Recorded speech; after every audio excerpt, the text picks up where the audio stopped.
Bismillahirrahmanirrahim. Kalau kaidah usul itu adalah kaidah istidlaliyah yang menjadi wasilah para mujtahid dalam mengistimbat sebuah hukum syar'iyah yang sifatnya praktis atau amaliyah. Jadi kaidah usul itu kaitannya ke dalil. Misalnya ada al-aslu fil amri lit tolab, ya. Asal dari kalimat perintah itu adalah adanya tuntutan.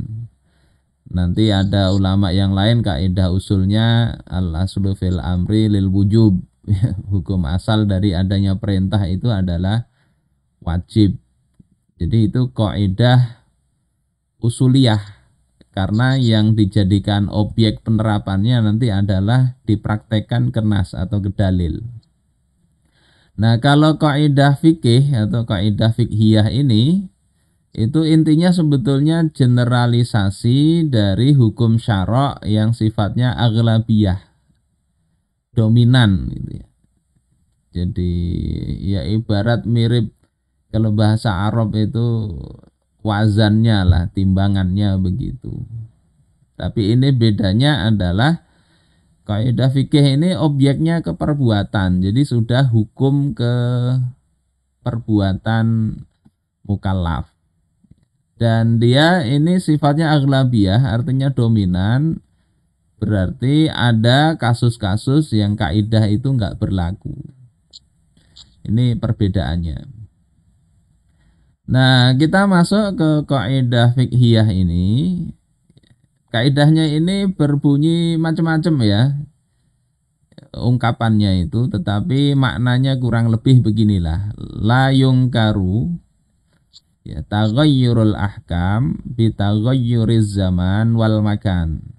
Tidak diingkari perubahan hukum-hukum dikarenakan perubahan zaman dan perubahan tempat.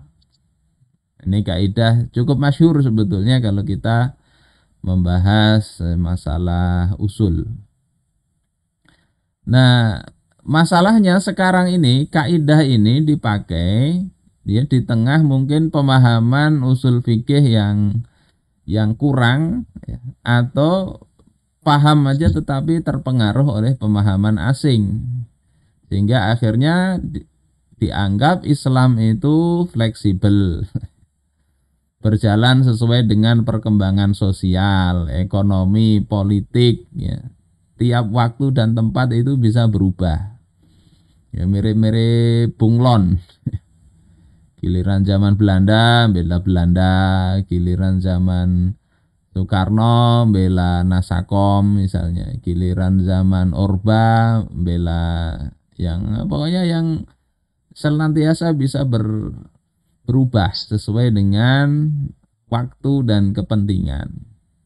Sehingga muncul akhirnya ya hal-hal yang seperti ini ya. Membolehkan bank-bank yang menjalankan sistem riba.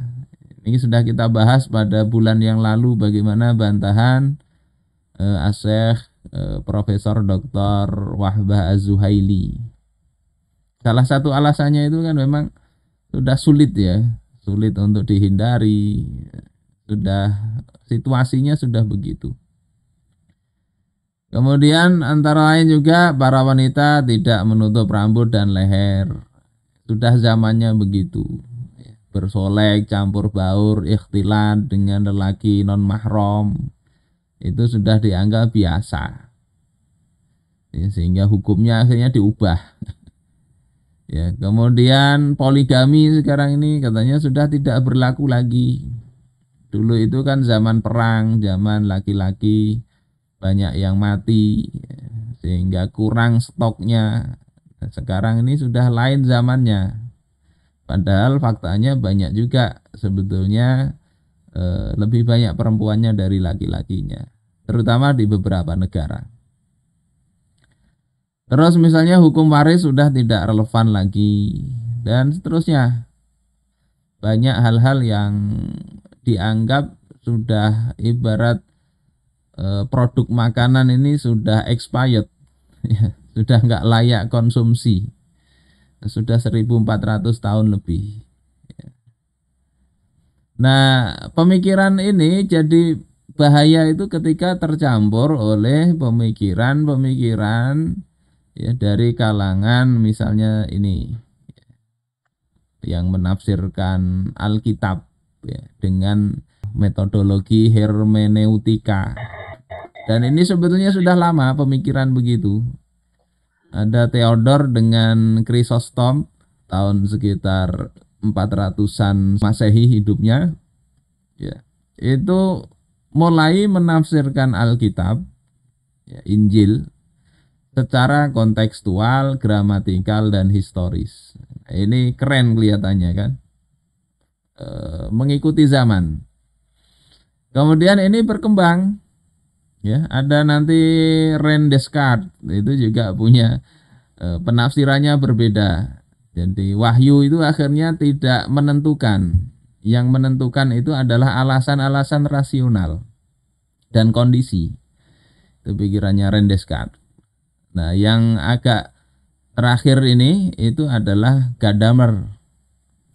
Itu menolak pandangan bahwasanya sebuah teks, khususnya teks Alkitab ini bukan agama kita, itu nggak bisa dipercaya secara mutlak.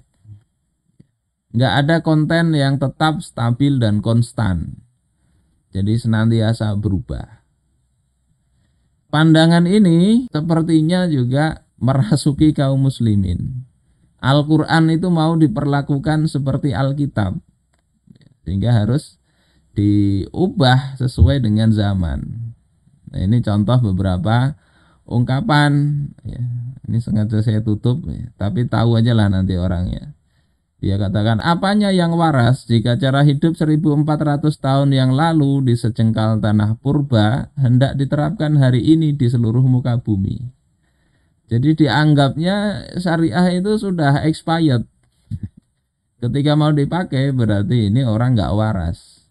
Mau keracunan apa? Sehingga sampai misalnya waktu pelaksanaan haji pun itu ada yang mengusulkan sudah ditinjau ulang. Jadi haji nggak usah nunggu Dzulhijjah, bulan Syawal sudah boleh. Jadi setelah Ramadan ya Syawal mungkin 5 hari sudah pulang sudah haji. Nah ini termasuk ya pikiran-pikiran yang maunya menyesuaikan itu.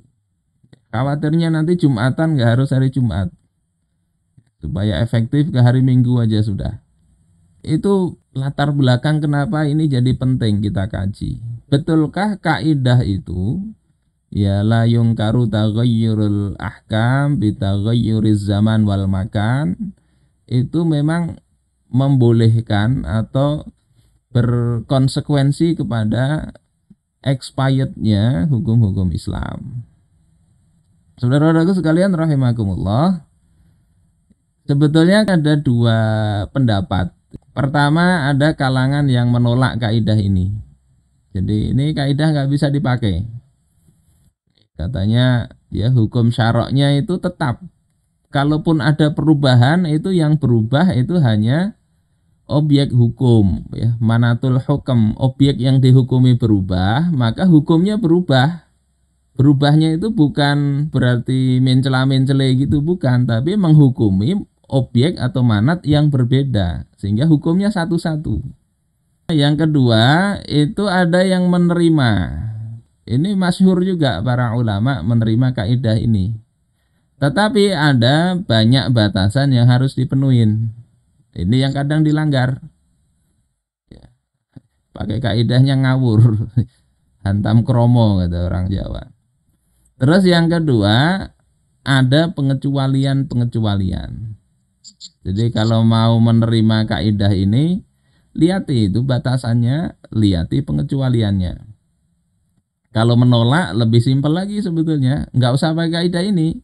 Tapi jangan keburu kemudian ada nas langsung diterapkan. Lihati manatul hukumnya, sabab maupun ilat hukumnya. Jadi pada prinsipnya nanti tetap dua-duanya ini harus berpikir kalau mau menghukumi sebuah realitas. Saudara-saudaraku sekalian rahimakumullah, Baik yang pertama menolak atau menerima itu sebetulnya sepakat bahwasanya secara umum hukum syarok itu tetap enggak berubah. Secara umum begitu. Hukum syarok yang dalilnya 4 itu ya, Al-Quran, As-Sunnah, Ijma' dan Qiyas itu enggak berubah. Ini seperti kata Imam Az-Zarkashi di dalam Al-Bahrul Muhit fi Usulil Fiqh. Kata beliau, kullu hukmin, setiap hukum, tabatalana biqaulillahi au biqauli rasulih, yang hukum itu ditetapkan untuk kita lewat perkataan Allah atau perkataan Rasulnya, au bi ijma'in atau ijma', au qiyasin atau qiyas, fahuwa daimun ila yaumil qiyamah. Maka hukum itu tetap sampai hari kiamat, nggak berubah. Nah ini makanya Syekh Taqiyuddin An-Nabhani menganggap ya kaidah tadi nggak berlaku, kaidah batil karena apa? Dalam pandangan Syekh Taqiyuddin An-Nabhani sumber hukum itu ya tadi Al-Quran, qaulnya Allah, kemudian Rasul, ijma'us sahabah dan qiyas. Jadi nggak ada problem di situ. Artinya tetap itu karena dalilnya dipandang 4 ini saja yang disampaikan dan disepakati oleh para ulama. Ya, jadi tetap. Nah, tetapi nanti sebagian ulama kan memakai dalil-dalil yang lain selain 4 ini. Ada misalnya tentang adat, ada masoleh mursalah dan sebagainya. Nah, maka kalau yang ulama yang tidak membatasi dalil pada 4 hal ini itu memakai kaidah tadi untuk dalil-dalil yang di luar 4 ini, di luar yang disepakati.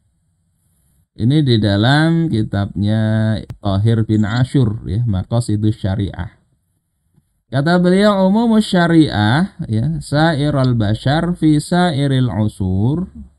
Keumuman syariat untuk seluruh manusia di dalam seluruh masa, mimma ajma'a alaihil muslimun, termasuk apa-apa yang kaum muslimin telah ijma'. Jadi konsensus kaum muslimin bahwasanya syariat itu mencakup seluruh manusia pada seluruh masa. Jadi mau berubah-ubah kan ada masalah itu, kan ada problem. Hukum syariatnya tetap.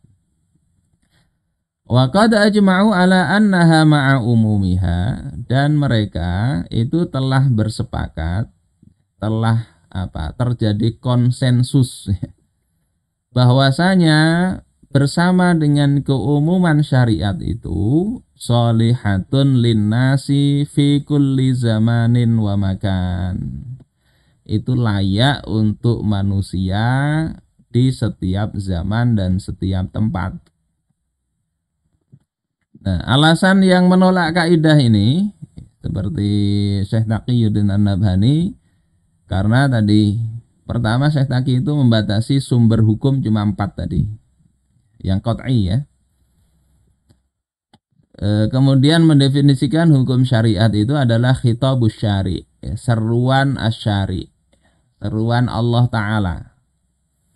Al-muta'alliqu bi af'alil ibad, yang terkait dengan perbuatan hamba. Berarti kalau kita katakan itu hukum syariat, maka berarti harus ada khitabnya dari asyari. Seruannya itu harus dipastikan dari asyari, bukan dari adat, bukan dari tempat atau waktu yang berbeda. Tapi seruan asyari, seruan Allah Ta'ala, sehingga dalilnya ya berarti 4 ini harus digali dari nas Al-Quran, ya, sunnah, ijma', sahabat, dan qiyas. Jadi arahnya ke sini. Walaupun nanti dalam kesimpulan hukumnya bisa jadi sama, tapi dalam perspektifnya ini adalah boleh karena dalilnya ini. Sementara yang menerima tadi ini karena adatnya begitu.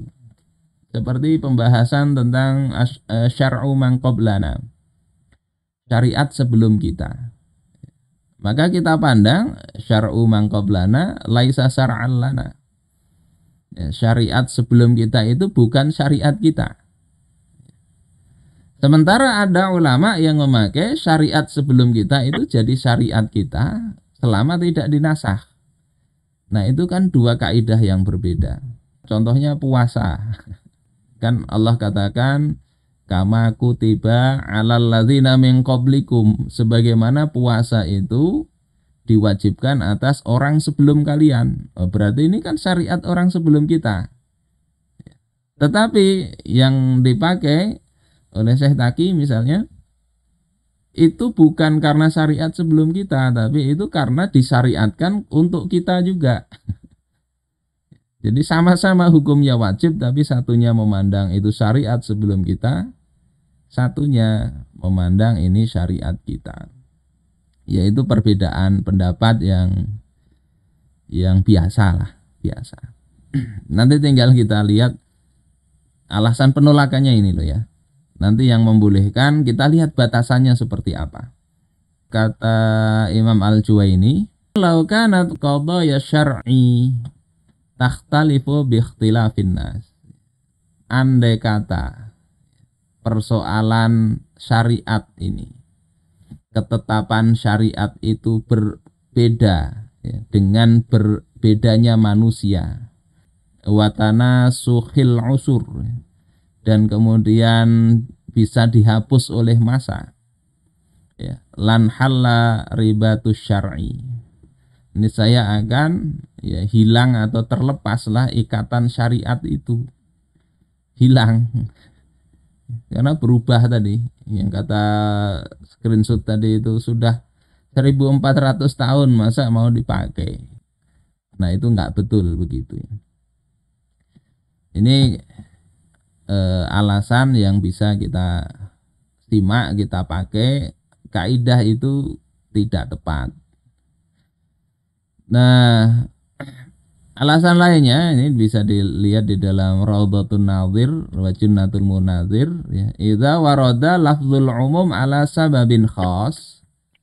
Kalau terdapat lafaz umum atas sebab yang khusus, lam yasqut umumuhu, maka keumumannya itu tidak gugur. Artinya apa? Latar belakang peristiwa itu tidak menjadi landasan objek hukum. Jadi penentuan hukum itu tidak dilihat dari latar belakangnya. Pencurian itu haram. Ya, latar belakang ayat wasariqu wasariqatu faqta'u aydiyahuma, itu latar belakangnya kan pencurian baju besinya siapa? Sofwan. Jadi latar belakangnya itu. Tapi ayat itu lafadznya umum, berarti berlaku umum untuk seluruh jenis pencurian. Jadi seperti itu. Makanya kaidahnya nanti al-ibrah bi umumil lafzi la bi khususis sabab. Ya, ibrah atau yang dipandang itu adalah keumuman lafaz, bukan kekhususan sebab. Kemudian ayat-ayat berarti yang berkonotasi hukum. Jadi sebagaimana kata Imam Az-Zarkashi tadi, ayat ini kalau kaitannya dengan hukum, maka itu berlaku untuk seluruh umat di seluruh zaman, nggak berubah. Ya. Nah, sesuatu yang umum itu ya diberlakukan umum ya, di zaman dan tempat manapun, kecuali ada dalil yang bisa dipahami secara khusus ya. Makanya kaidahnya itu kan sambungannya malam yarid dalilut takhsis, selama tidak terdapat dalil yang mengkhususkannya ya. Dan tidak akan pernah expired. Jadi tidak perlu mencocok-cocokkan, nggak perlu.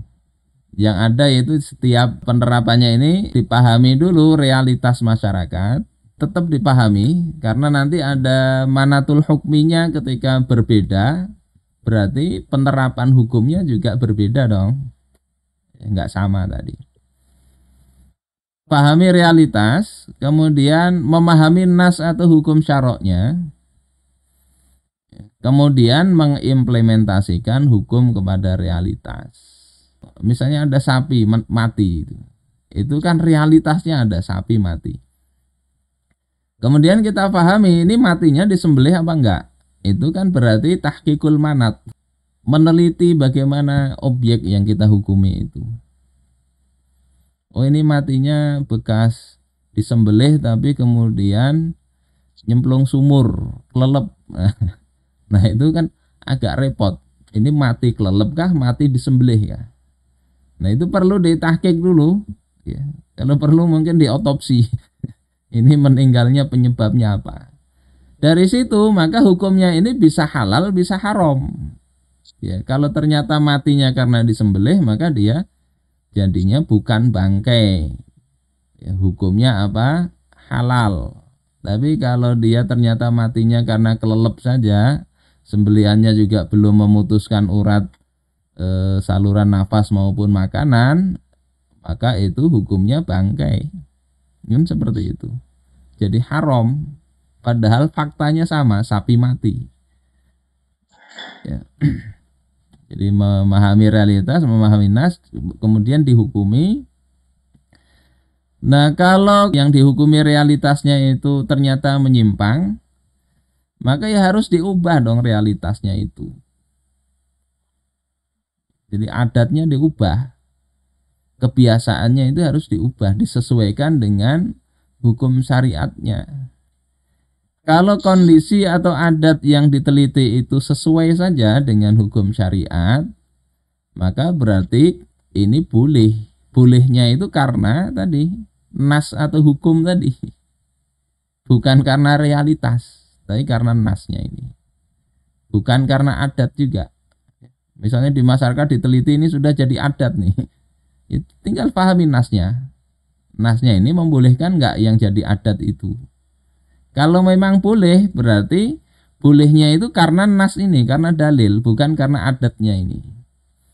Nah kalau nggak boleh, berarti harus diubah realitasnya. Jadi sederhananya begitulah pandangan kalau kita tidak memakai kaidah tersebut.